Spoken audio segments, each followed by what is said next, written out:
வணக்கம் ஃப்ரெண்ட்ஸ். நாம் இன்றைக்கி இந்த வீடியோவில் என்ன பார்க்க போகிறோம்னா, உங்கள்கிட்ட ஒரு தரிசு நிலம் இருக்குது. அது ரொம்ப ட்ரையாக இருக்கனாலையும் மழை கம்மியாக இருக்குன்றனால நீங்கள் அதை தரிசாகவே போட்டு வச்சுருக்கீங்க. ஆனால் உங்களுக்கு அதில் க்ரீனரி கொண்டு வரணும், அதாவது பசுமையை கொண்டு வரணும், அங்கே மரம் இல்லை விவசாயம் செடியெல்லாம் வளர்க்கணுன்னு ஆசைப்பட்டீங்கன்னா வறட்சியிலையும் அது எப்படி பண்ணலான்றதுக்கான ஒரு டெக்னிக் தான் நான் இதில் சொல்ல போகிறேன். இது உலகம் பூராவும் நிறைய நாடுகளில் இப்போ ஃபாலோ பண்ணுறாங்க. அதோட சம்மரியை தான் நான் இன்றைக்கி இதில் காமிக்க போகிறேன். இது எந்த இடத்துக்கு சூட் ஆகும்னு பார்த்தீங்கன்னா, அதாவது ரொம்பவே வெப்பநிலை அதிகமாக இருக்குது, அதாவது 40 டிகிரி செல்சியஸ் இருக்க மாதிரியான ஒரு ட்ரை கிளைமேட் ஏரியா. அங்கே மழை பார்த்திங்கன்னா ஒரு 600 mm தான் வருஷத்துக்கு பெய்யும் அப்படின்ற மாதிரி ஒரு லொக்கேஷன். உதாரணத்துக்கு எங்களோட ஊரை எடுத்துக்கிட்டிங்கன்னா ராமநாதபுரம், அங்கே அது வறட்சிக்கு பேர் போன ஒரு ஊர். ஸோ மிகவும் வறண்ட பிரதேசம் அது. ஸோ அந்த ஊர்லேயுமே எப்படி நான் மரங்களை நடுறேன், இல்லை எப்படி நாங்கள் க்ரீனரியை கொண்டு வர்றதுக்காக முயற்சி பண்ணுறேன்றதை நான் இதில் காமிக்கிறேன். ஸோ இது எப்படி உங்களுக்கு உதவியாக இருக்குன்னா, உங்களுக்கு கொஞ்சம் தண்ணி இருக்குது, அந்த தண்ணியை வச்சு நான் க்ரீன் கொண்டு வரேன் அப்படின்ற நிலைமையிலையும், சுத்தமாக தண்ணியில் மழையை நம்பி மட்டுமே நான் இருக்கேன், அந்த மழையிலையும் நான் மரத்தை வளர்க்கணும் அப்படின்னு ஆசைப்பட்டிங்கன்னா அதுக்கு இது உதவியாக இருக்கும்.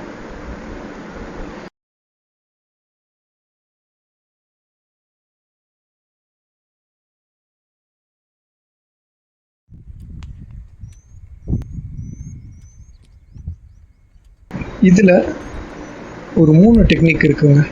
இந்த வறட்சியில் மரங்கள் வளர்க்குறதுக்கு 3 டெக்னிக் இருக்குது. ஒன்று லார்ஜ் பிட் மெத்தடு அப்படின்னு சொல்லுவாங்க. இது எப்படின்னா 2க்கு 2 இல்லை 3க்கு 3 அப்படின்ற ஒரு குழி எடுத்து அதில் பண்ணுற ஒரு விஷயம்.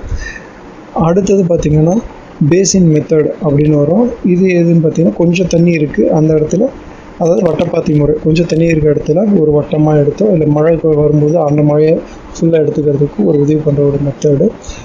அடுத்தது 3வது ஒரு மெத்தட் என்னென்னா ஹாஃப் மூன் மெத்தடுன்னு சொல்லுவாங்க. இது எப்படின்னா, ஒரு பரந்த நிலப்பரப்பு, அதாவது ரொம்பவே எங்கள்கிட்ட ஒரு 10 ஏக்கர் 5 ஏக்கர் 10 ஏக்கர் 20 ஏக்கர் நிலம் இருக்குது, ஆனால் இது வரைக்கும் பண்ணாமல் தரிசாகவே கிடக்குது அப்படின்ற இடத்துல நீங்கள் கொஞ்சம் கொஞ்சமாக அதில் பசுமையை கொண்டு வரணும்னு ஆசைப்பட்டிங்கன்னா அதுக்கு ஏற்ற மெத்தடு தான் இந்த ஹாஃப் மூன் மெத்தடு. ஸோ இதை வாங்க டீட்டெயிலாக நான் எக்ஸ்பிளைன் பண்ணுறேன். ஃபஸ்ட்டு நம்ம பார்க்க போகிறது லார்ஜ் பிட் மெத்தடுன்றது. இந்த லார்ஜ் பிட் மெத்தடில் நான் ஏற்கனவே சொன்ன மாதிரி இதில் ஒரு பெரிய குழி எடுத்துக்கணுங்க. அதாவது 2க்கு 2 இல்லை 3க்கு 3 உங்களோட மரத்தோட அதாவது மர செடியோட சைஸை பொறுத்து நீங்கள் இதை டிசைட் பண்ணிக்கலாம். ஸோ இதனால் என்ன யூஸ்ன்னு பார்த்தீங்கன்னா, இந்த மாதிரி ஒரு குழி எடுத்து அந்த குழிக்கு நடுவில் நீங்கள் என்ன பண்ணணும், செடியை வச்சுட்டு அந்த குழி அப்படியே இருக்கணும், குழியாகவே தான் இருக்கணும்.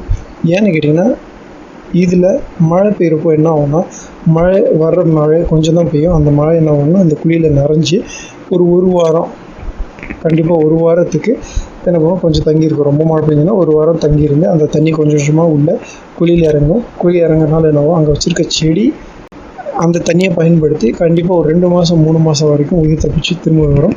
சில நேரங்களில் ஈவன் அதுக்கு மேலே ஒரு வருஷம் வரைக்குமே அந்த குழியில் இருக்க ஈரப்பதத்திலேயே கூட வளரக்கூடிய செடிகள் இருக்குது. ஸோ இந்த குழியில் நீங்கள் வைக்கும்போது ஒரு முக்கியமான விஷயம் என்னென்னா, அந்த பகுதி மொத்தமாகவே வறண்டிருக்கு, இப்போ தான் பசுமை கொண்டு வரணும். வறட்சி தாங்கக்கூடிய மரங்களை நீங்கள் அதில் வைக்கணும். ரொம்ப குழுமையாக நல்ல தண்ணி தேவைப்படுற செடியை தூக்கி இதில் வச்சிங்கன்னா இந்த மெத்தடில் ஒர்க் ஆகாது.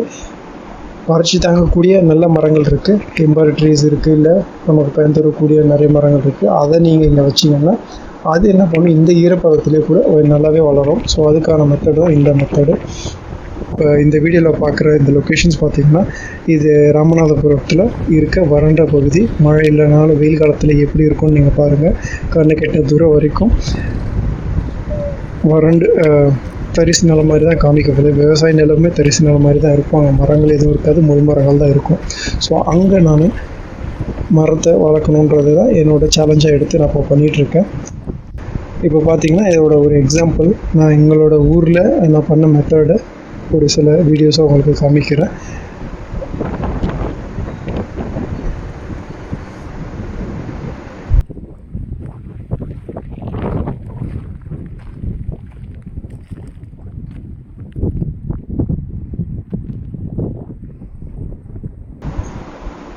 இந்த மெத்தடு வெறும் மரங்களுக்கு மட்டும்தான் யூஸ் ஆகுமான்னு கேட்டிங்கன்னா இல்லை. இது மூலமாக நீங்கள் எப்படின்னா பயிர்களையும் பண்ணலாம். ஸோ ஏதாவது இப்போ மரம் வைக்கணும்னா வச்சுக்கலாம், இல்லைன்னா விவசாய பயிர்கள் வளர்க்கணும்னாலும் வளர்க்கலாம். அப்படி இல்லை உங்களுக்கு சில கார்டனிங் செடி, அழகு செடிகள், சில செடிகளை வளர்க்கணுன்னாலும் இந்த முறையில் நீங்கள் வளர்க்கலாம். இது அதுக்கு ஏற்ற உகந்தமான ஒரு மெத்தடு. கிடைக்கிற தண்ணியை அப்படியே பயன்படுத்துகிறது தான் இதில் இருக்க ஒரு சிறப்பம்சம். இப்போ நீங்கள் இதில் பார்க்குற மாதிரி ஆப்பிரிக்கா அந்த மாதிரி கண்ட்ரீஸ்லாம் என்ன பண்ணுறாங்க, ரொம்ப வறட்சி இருக்கனால இந்த மாதிரி பயிர்களுக்கே இந்த மாதிரி சின்ன சின்ன குழிகளை எடுத்து அந்த குழிகளில் என்ன பண்ணுறாங்க, சோளம் இல்லை மற்ற பயிர் வகைகள் எல்லாத்தையும் அதில் வைக்கிறாங்க, குறுகிய கால பயிர்கள்.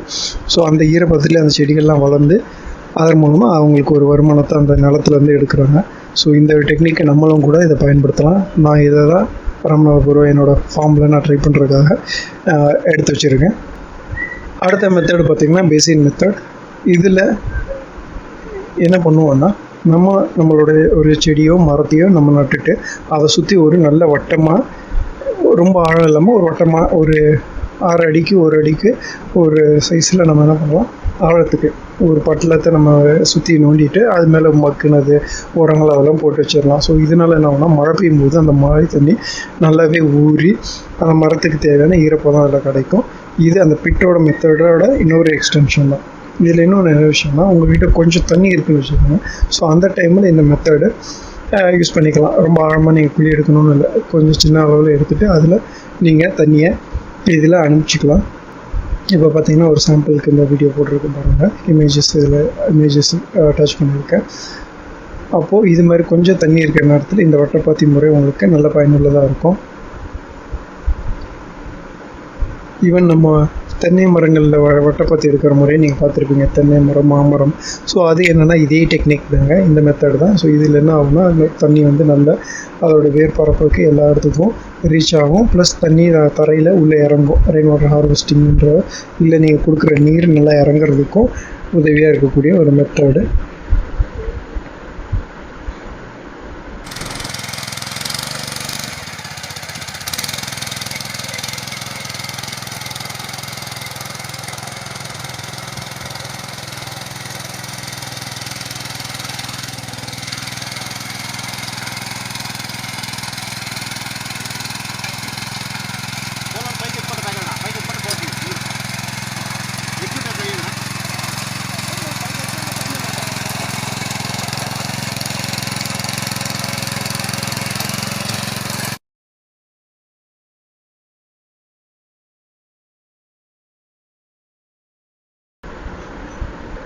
அடுத்ததாக நம்ம பார்க்க போகிற வீடியோ என்னென்னு பார்த்தீங்கன்னா, அடுத்த மெத்தட் என்னன்னு பார்த்தீங்கன்னா ஹாஃப் மூன் மெத்தடு.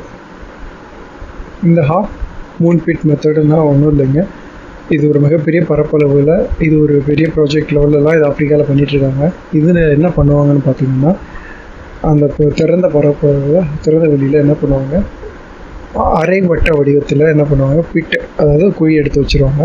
ஸோ இதனால் என்ன பண்ணும், தண்ணி வேகமாக பரவிய தண்ணி அடிச்சுட்டு ஓடும்போது அங்கங்கே ஒவ்வொரு குழியிலையும் என்ன ஆகும், இது தண்ணி தங்க ஆரம்பிக்கும்.